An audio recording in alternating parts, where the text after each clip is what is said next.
Following in the footsteps of some of my favorite YouTubers, I attempted to build the cheapest gaming computer with the most performance that I could. Let's find out how I did.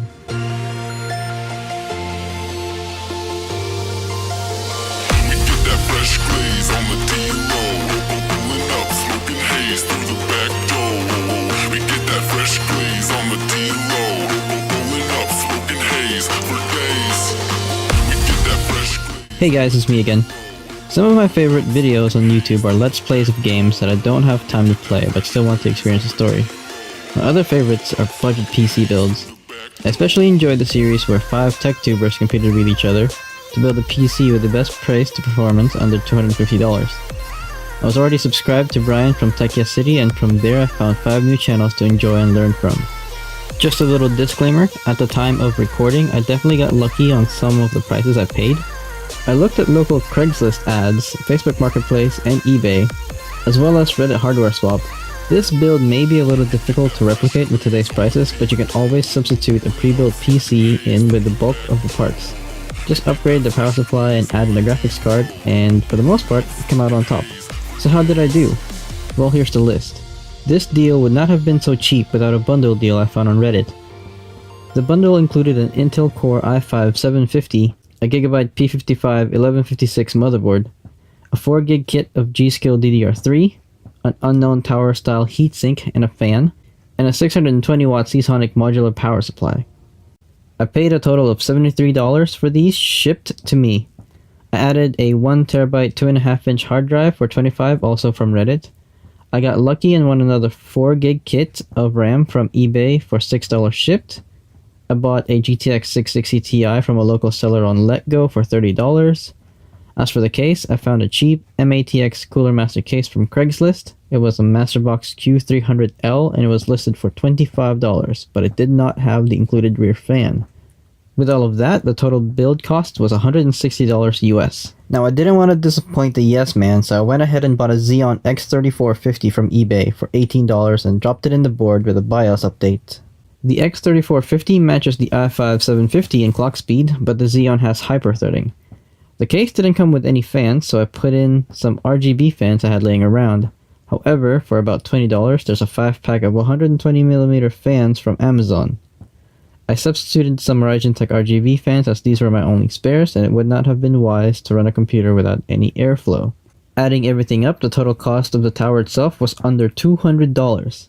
I didn't include the price for the OS because I'm only focusing on the prices of the hardware. In my example, there was a Windows key tied to the motherboard already, so I didn't have to get another key. Moving on to overclocking, I had the worst time trying to extract any extra performance out of the Xeon. I'm not sure if it's a motherboard limitation or my chip just can't OC any higher without temps being an issue. Pushing anything higher than a 1.25 volts through it sees temperatures exceed 90°C. I didn't want to cook the Xeon while I have it, so I was able to lock in 3.19 GHz with 1.19 volts, and the load temp stayed under 70°C. The 660 Ti was able to achieve a healthy overclock of 1254 MHz up from 1136 on the core, and 3000 MHz to 3400 MHz on the memory. What kind of performance can you get out of a $200 budget PC? I'll show you with these benchmarks. Now, don't expect this kind of PC to run the latest and greatest titles with ease. It will struggle if you try to run those AAA games. But if you tailor your expectations and play around with the game settings, you'll be surprised at what a PC like this can do. As for the games tested, I would have liked to include CSGO, GTA 5, and Rocket League. However, I do not own these games. Alright, so here we go.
self-control. I keep telling myself, but I don't wanna let you know. Is this what we become? Strangers on the run, looking for something, chasing the sun. All those days trying to find a place where you and me can just be alone, be alone. All those nights lying by your side, like it's a vibe, feeling it shine under your spotlight.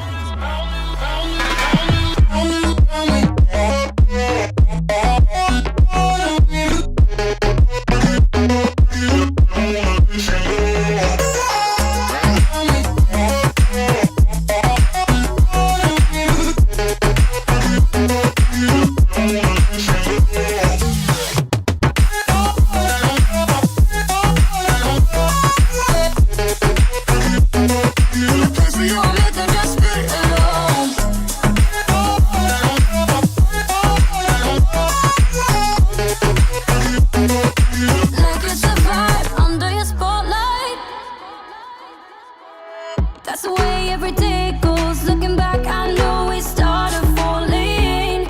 We were falling in love, yeah.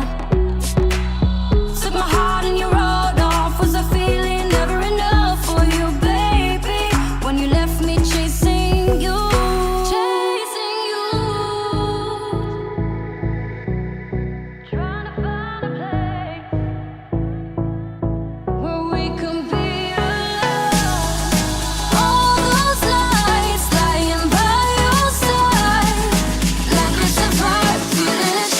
Under your spotlight.